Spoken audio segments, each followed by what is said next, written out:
เขาเลี้ยงลายงานตาให้มอง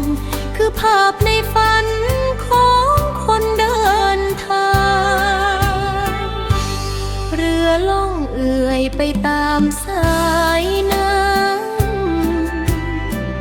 ำลมเย็นพัดย้ำหัวใจบ่เหงา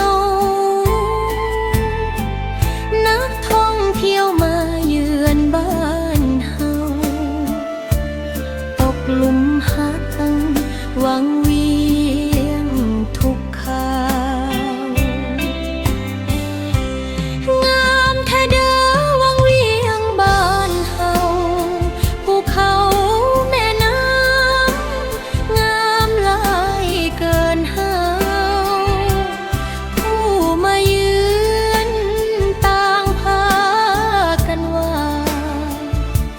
แผ่นดินฟ้านี้งามคือสวรรค์งามแท้เด้อวังเวียงบ้านเฮาผู้ใดมาแล้วบ่อยากจากไปธรรมชาติสร้างสรรค์งามนั้น คือของขวัญจากแผ่นดินลาวยามแลงตะวันลับหลังภูผา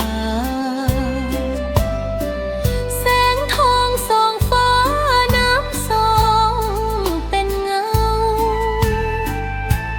เสียงหัวใจ